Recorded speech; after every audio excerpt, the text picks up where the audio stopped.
నమస్కారం. సుఖీభవకు స్వాగతం. ఈరోజు సుఖీభవలో కాలేయం గట్టిపడిపోతుందా? పిల్లలకు టైఫాయిడ్ సోకిందా?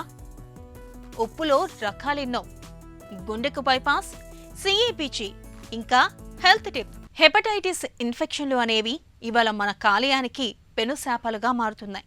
వీటికి తోడు పొగ, మద్యం వంటి అలవాట్లు, గాడి తప్పిన తిండి వల్ల కూడా కాలేయం బాగా దెబ్బతినిపోతుంది. కొన్ని సందర్భాల్లో ఇన్ఫెక్షన్లు తీవ్రమై కాలేయం పూర్తిగా నిర్వీర్యమైపోతుంది. లివర్ సిర్రోసిస్ అలాంటిదే. దీని బారిన పడ్డప్పుడు కాలేయంలోని కణజాలం క్రమంగా సిమెంటు ముద్దలాగా గెడసబారిపోతూ ఉంటుంది. ప్రాణాంతకంగా పరిణమించే లివర్ సిర్రోసిస్ జబ్బు గురించిన పూర్తి వివరాల్ని ఇప్పుడు తెలుసుకుందాం. కాలేయం మన శరీరంలో అతిపెద్ద కెమికల్ ఫ్యాక్టరీ. మన ఒంట్లోకి పేరుకునే వ్యర్థాలు, విష పదార్థాలను హరిస్తుంది. అయితే ఈ పని దాని సామర్థ్యానికి మించితే కాలేయంలోని కణాలు దెబ్బతింటాయి. హెపటైటిస్ ఇన్ఫెక్షన్లను ఏళ్ల కొద్దీ నిర్లక్ష్యం చేసినప్పుడు, ధూమపానం, మద్యపానం వంటి చెడు వ్యసనాలకు బానిసలుగా మారినప్పుడు కాలేయం క్రమంగా నిర్వీర్యమైపోతూ వస్తుంది. ఇదే పరిస్థితి కొనసాగితే మొదట ఫ్యాటీ లివర్, తర్వాత ఆల్కహాలిక్ హెపటైటిస్, చివరికి లివర్ సిరోసిస్కు దారితీస్తుంది. సిరోసిస్ బారిన పడ్డప్పుడు కాలేయంలోని కణజాలం క్రమంగా గట్టిపడిపోతూ చివరికి సిమెంటు ముద్దలాగా మారిపోతుంది. మధుమేహంతో పాటు అధిక బరువు కలిగి ఉండటం, రక్తంలో కొలెస్ట్రాల్ శాతం ఎక్కువగా ఉన్నప్పుడు, అధిక రక్తపోటు కలిగి ఉన్నప్పుడు కూడా లివర్ సిరోసిస్ వస్తుంది. అయితే వీరిలో ఈ వ్యాధి మొదట ఫ్యాటీ లివర్తో మొదలై క్రమంగా సిరోసిస్గా మారుతుంది. లివర్ సిరోసిస్ అంటే అదొక మెడికల్ టర్మ్ అండి. ఇప్పుడు లివర్ ఎన్నో కారణాల వల్ల డ్యామేజ్ అవుతుంది. ఆల్కహాల్ వల్ల డ్యామేజ్ అవ్వచ్చు, లివర్లో కొవ్వు చేరటం వల్ల డ్యామేజ్ అవ్వచ్చు, వైరస్ ఇన్ఫెక్షన్ వల్ల డ్యామేజ్ అవ్వచ్చు. ఏ విధంగా డ్యామేజ్ అయినా కూడా లివర్ డ్యామేజ్ స్టేజెస్లో వెళ్తుందన్నమాట. సో స్టేజ్ 1, స్టేజ్ 2, స్టేజ్ 3 అలా.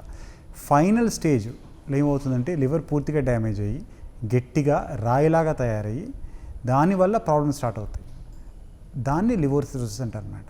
సో లివర్ సిరోసిస్ కారణాలంటే మనం చెప్పినట్టు మన దేశంలో మెయిన్లీ ఆల్కహాల్ ఎక్స్ట్రాగా తాగి ఎన్నో సంవత్సరాలు తాగితే గ్రాడ్యువల్గా లివర్ డ్యామేజ్ అవుతుంది.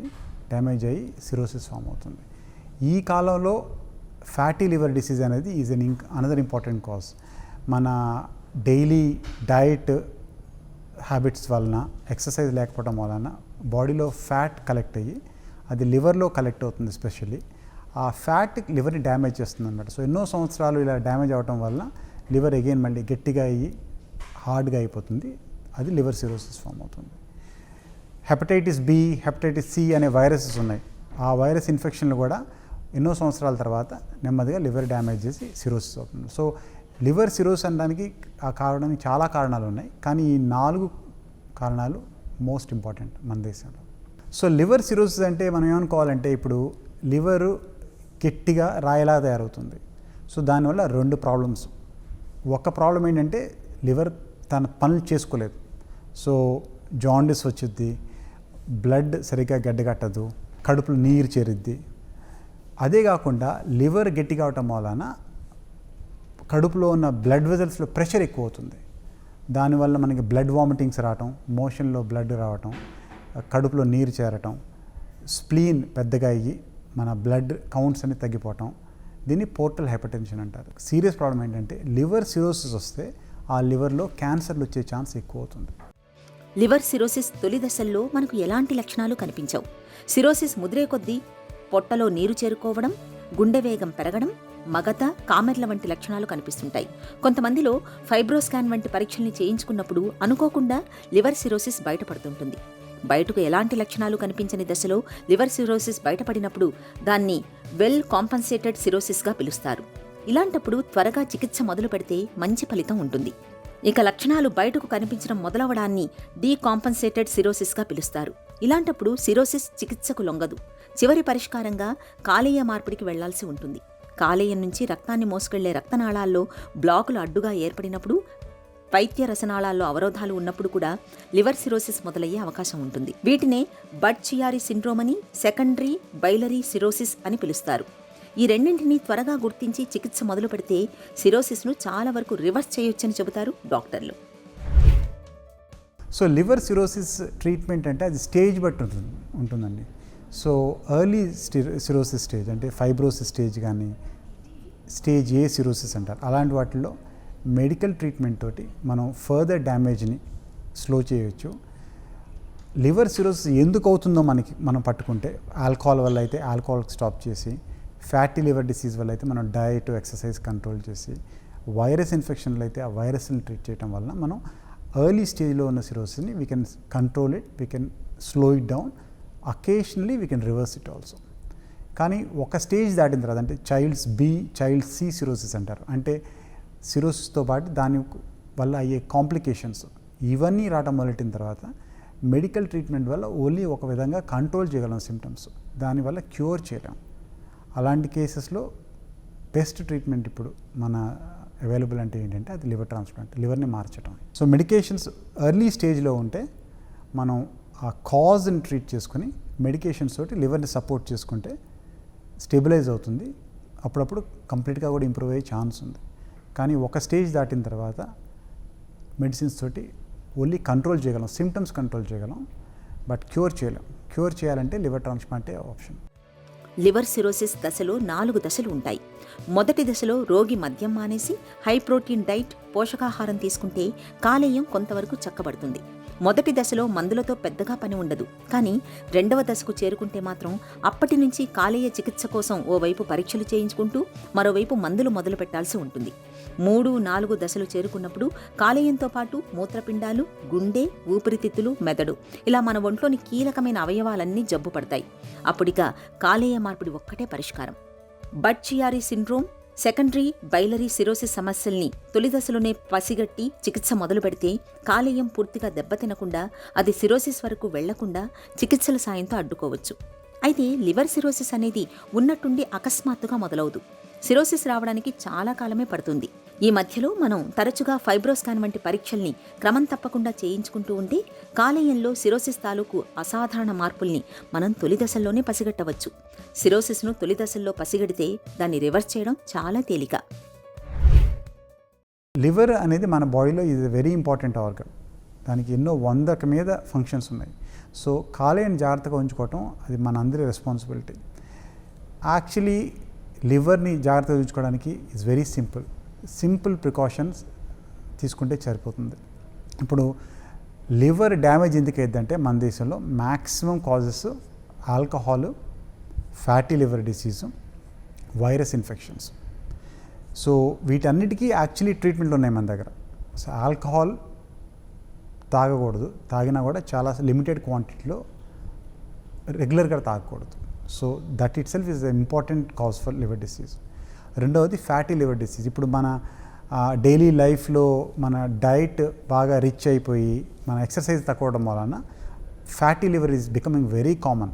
ఇప్పుడు 10 సంవత్సరాల క్రితం మనం 100 ట్రాన్స్ప్లాంట్లు చేస్తే దానిలో 10 ట్రాన్స్ప్లాంట్లు ఫ్యాటీ లివర్కి చేసేవాళ్ళం.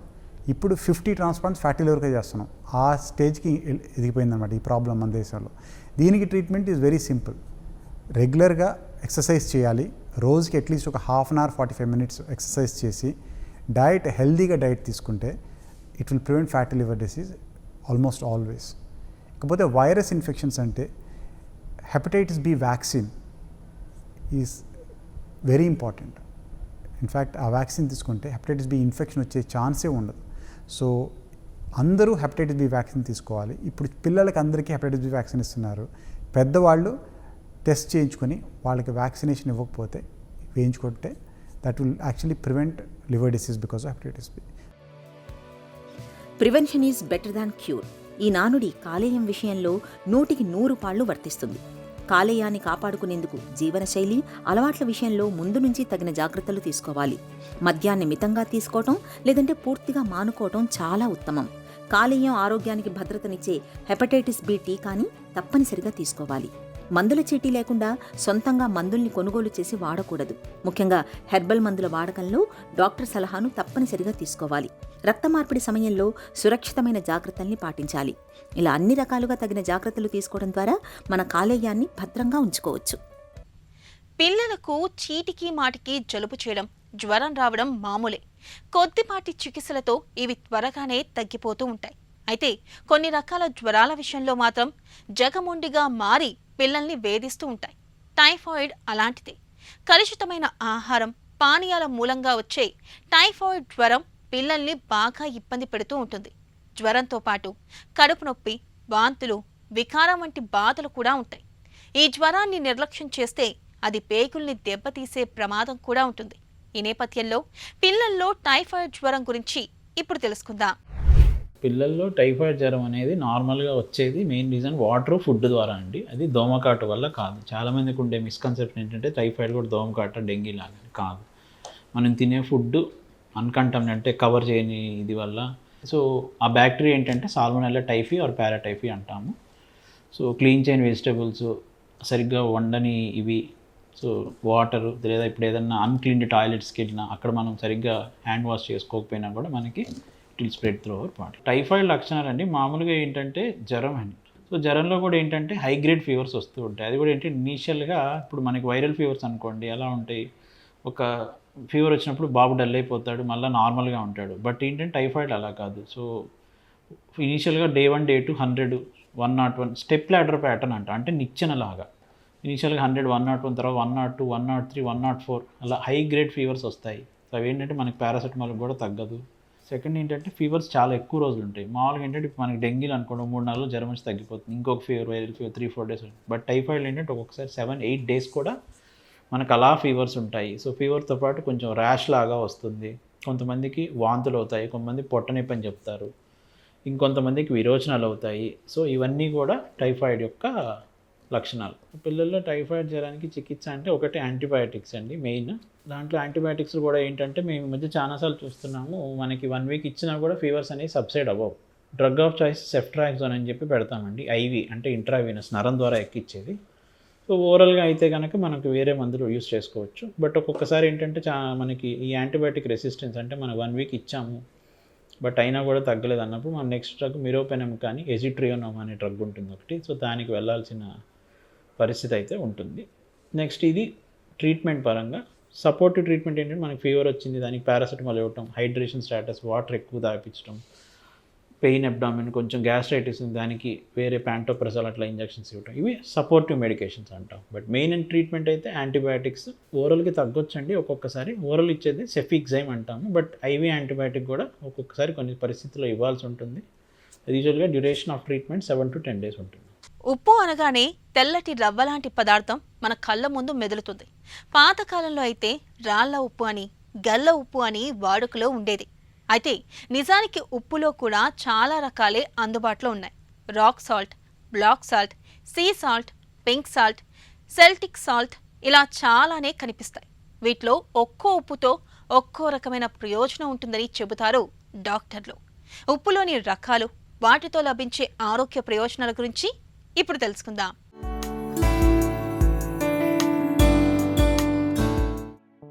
ఉప్పు లేని వంటకాలను అస్సలు ఊహించుకోలేం.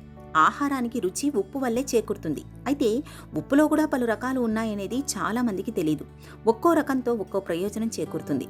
ప్రస్తుతం మార్కెట్లో అనేక రకాల ఉప్పు మనకు అందుబాటులో ఉంది.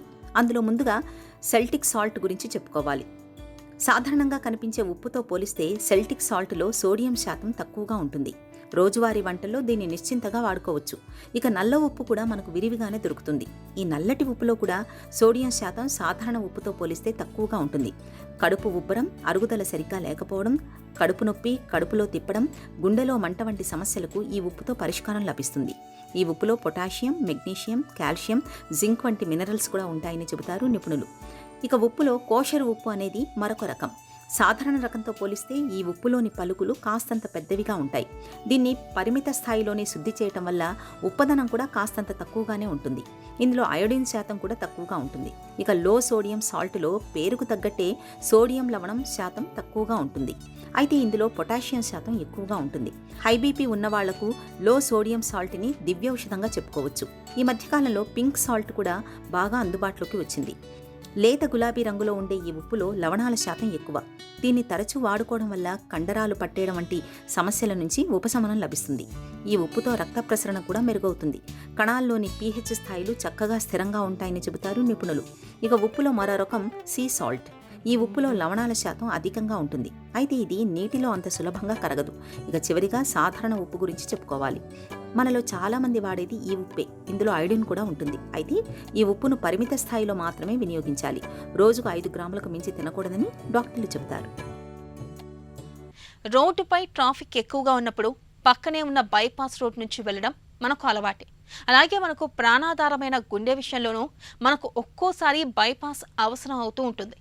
గుండెకి రక్తాన్ని మోసుకెళ్లే ప్రధానమైన రక్తనాళాల్లో ఏవైనా అవరోధాలు అడ్డుగా ఉన్నప్పుడు వేరే రక్తనాళాలను ఉపయోగించి రక్త సరఫరాను పునరుద్ధరించాల్సి ఉంటుంది. గుండెకు రక్త సరఫరాను పునరుద్ధరించే బైపాస్ సర్జరీ గురించిన పూర్తి వివరాల్ని డాక్టర్ని అడిగి ఇప్పుడు తెలుసుకుందాం. Coronary artery bypass graft surgery అంటే ఏంటి? కొరోనరీ ఆర్టరీ బైపాస్ గ్రాఫ్టింగ్, ఇది మామూలుగా అందరూ ఏమంటుంటారంటే CABG అని అంటుంటారు. ఆర్టరీస్ అంటే మంచి రక్తనాళాలు. ఏ గుండెకైతే ఉన్న 3 రక్తనాళాలు ఉన్నాయో ఆ రక్తనాళాలలో ఒకవేళ అడ్డు వచ్చిందనుకోండి, ఆ అడ్డు 70% కంటే ఎక్కువ ఉన్నప్పుడు the best option is open heart surgery.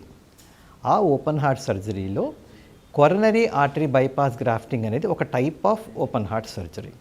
సిటీలో కానీ టౌన్లో కానీ ట్రాఫిక్ బ్లాక్ అయినప్పుడు, ఎక్కువ ఉన్నప్పుడు, రద్దీ ఉన్నప్పుడు క్రాస్ రోడ్స్లో ఏం చేస్తారు, government will plan A fly over. అలాగనే కొరోనరీ ఆర్టరీస్లో బ్లాక్ ఉన్నప్పుడు we will plan a different route for the arteries to flow into the heart muscle. and దాన్ని ఏమంటారంటే బైపాస్ ఆపరేషన్. CABG సర్జరీ విధానం ఎలా ఉంటుంది? స్టర్నమ్ అనేది ముందర బోన్ కట్ చేసి ఓపెన్ చేసి ఆ తర్వాత మళ్ళీ దాన్ని క్లోజ్ చేసేస్తాం. ఇది స్టాండర్డ్ ప్రొసీజర్ ఈ స్టర్నాటమీ. బట్ కాలం మారుతుండగా ఆ స్టర్నం కూడా కట్ చేయటం ఎందుకు, స్టర్నం కట్ చేయకుండా మనం చేయగలుగుతామనే ఉద్దేశంతో బైపాస్ ఆపరేషన్కి ఎడం వైపు ఇలా కట్ చేసి బోన్స్ని కట్ చేయకుండా ఆ స్పేస్ని కట్ చేసి దూరం చేసి we're doing bypass surgery. That is called minimal invasive cardiac surgery. అక్కడతో ఆగలేదు ప్రయాణం. థోరకోస్కోపీ, ఇప్పుడు లాప్రోస్కోపీ అంటే అబ్డామిన్ కదా, థోరకోస్కోపీ ద్వారా కూడా we're doing coronary artery bypass grafting. అక్కడతో ఆగలేదు. రోబోటిక్స్ అంటే ఇంకా చాలా చాలా ఫైన్ ఇన్సిషన్ ఉంటుంది, కనిపిది కదా. సో కొరోనరీ ఆర్టరీ బైపాస్ గ్రాఫ్టింగ్ కూడా రోబోటిక్స్ ద్వారా చేయొచ్చు. This the various option where we can do a coronary artery bypass grafting. CABGతో సమస్యలు ఏమైనా ఉంటాయా? ఒక గుండె ఆపరేషన్ చేసేటప్పుడు లిటరల్గా గుండెని మనము ఆపాల్సిన అవసరం ఉంటుంది. సో గుండె ఆగి మళ్ళీ బతకడం అంటే బాడీలో ఉన్న ప్రతి ఒక్క సిస్టమ్ విల్ గెట్ డిస్టర్బ్డ్. గుండె ఆగిపోయినప్పుడు బ్లడ్ అందదు కదా ఏ పార్ట్స్కి. సో అన్ని పార్ట్స్ బాగుండాలి. అవి బాగునే మనకున్న ల్యాబొరేటరీ డయాగ్నోసిస్, ఇమేజింగ్ డయాగ్నోసిస్ మనం తెలుసుకుంటాం. మనకు తెలియనివి ఎన్నో ఉంటాయి. సో అందుకని ఒక గుండె ఆపరేషన్ చేసినప్పుడు కొన్ని సమస్యలు తలపెడతాయి. మన బుక్స్లోనే రాసుంటారు. ఒక 100-13 మందికి ఇలాంటి కాంప్లికేషన్ రావచ్చు, 10 మందికి ఇలా రావచ్చు, ఇది రావచ్చు, అది రావచ్చు అని చెప్తుంటారు. అవి జరగాలని కాదు, బట్ ఎక్స్ప్లెయిన్ చేస్తాం. వాళ్ళకి లివర్ సమస్య రావచ్చు, లంగ్ సమస్య రావచ్చు, బ్రెయిన్ సమస్య రావచ్చు, లేదా రక్తనాళ సమస్య రావచ్చు, ఇన్ఫెక్షన్ రావచ్చు. కానీ ద పర్సంటేజ్ సమస్యలు వచ్చే వాళ్ళ పర్సంటేజు చాలా చాలా తక్కువ, సమస్యలు రాకుండా బాగుండే వాళ్ళకి. అందుకనే ఈ ఆపరేషన్ ఇంకా మనము we're able to perform and take it ahead. CABG surgery తర్వాత త్వరగా కోలుకోవటానికి ఏం చేయాలి? ఇక మీదట వాళ్ళు షుగర్ కానీ బీపీ కానీ కంట్రోల్లో ఉంచుకోవాలి. నెంబర్ 1. నెంబర్ 2, వాళ్ళు తినే ఆహారంలో కొన్ని పదార్థములు అంటే ఎస్పెషల్లీ ఎక్కువ ఫ్యాట్ ఉండే పదార్థాలు వాళ్ళు దే షుడ్ అవాయిడ్. ఇది డిబేట్ అయిపోతుంది, ఫ్యాట్ ఉండేది ఎక్కువ ఏది కాదని. ఇప్పుడు ఆ మాట చెప్పానంటే నా దగ్గర పేషెంట్స్కి I will give some instructions. అలాగనే ప్రతి ఒక్క doctor he will give some specific instructions అనమాట. అది మీరు ఫాలో అవ్వండి. నెంబర్ 3, మందులు అనేది రెగ్యులర్గా వాడాలి. ఇక్కడ మనం ఒక మాట చెప్పుకోవచ్చు, స్టెంటింగ్కి బైపాస్కి డిఫరెన్స్ చూపించుకోవచ్చు. సాధారణంగా even my colleagues will accept, ఒక స్టెంట్ పెట్టినాక ఒక్క రోజు కానీ 2 రోజులు కానీ మందులు మిస్ అయితే మాత్రం వెంటనే స్టెంట్ ప్రాబ్లం వచ్చేదానికి ఛాన్సెస్ ఉన్నాయి, వస్తాయని చెప్పట్లేదు. అదే బైపాస్ ఆపరేషన్ చేసిన తర్వాత సపోజ్ వాళ్ళకి ఏదైనా పన్ను నొప్పి ఉంది, ఒక 6 నెలల తర్వాత బైపాస్ ఆపరేషన్ 6 నెలల తర్వాత ఆ పన్ను నొప్పికి కొన్ని మందులు ఆపాల్సి వస్తుంది, ఆపి కూడా చేసుకోవచ్చు బైపాస్. అది స్టెంట్ అయితే వెరీ వెరీ డేంజరస్. చాలా జాగ్రత్తలు పడాలి. బైపాస్ ఆపరేషన్ చేస్తే వాళ్ళు ఒకవేళ అపెండిసెక్టమీ ఆపరేషన్ అవసరమైంది వాళ్ళకి, వెంటనే ఆపరేషన్ తర్వాత they can stop the medication for few days, nothing will happen. That is the biggest advantage of bypass surgery. కాకపోతే మీరు మందులు వాడాలి ఆపాలి అనే విషయం మాత్రము ఒక డాక్టర్ యొక్క పర్యవేక్షణలో చేయాలి. సాధారణంగా బైపాస్ ఆపరేషన్ తర్వాత మాకు రెగ్యులర్గా వచ్చేవాళ్ళు ఎవరంటే క్యాట్రాక్ట్ ఆపరేషన్ కోసం వస్తారు. వాళ్ళకి ఒక 3 రోజులు ఆపుతాం మేము మందులు, ఏమీ కాదు వాళ్ళకి. బైపాస్ ఆపరేషన్ అయితే మాత్రం, స్టెంట్ అయితే మాత్రం I think my cardiology colleagues will be having some difficulty at that point అనమాట. సో సమస్యలు అనేవి ఉన్నా కూడా సమస్య లేకుండా ఉండి తన జీవితాన్ని బాగుగా జరుపుకోవడానికి ఉండడానికి కోసం మనం చేస్తున్న మంచి ప్రయత్నం కాబట్టి ఆ సమస్యలు మీరు తెలుసుకోండి డాక్టర్ దగ్గర.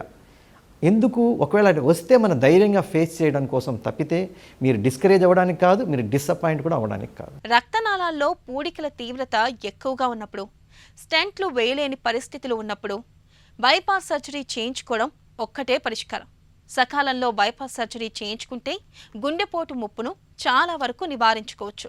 ఇక ఈ రోజు కార్యక్రమాన్ని ముగించే ముందు ఒక చిన్న చిట్కా మీకోసం.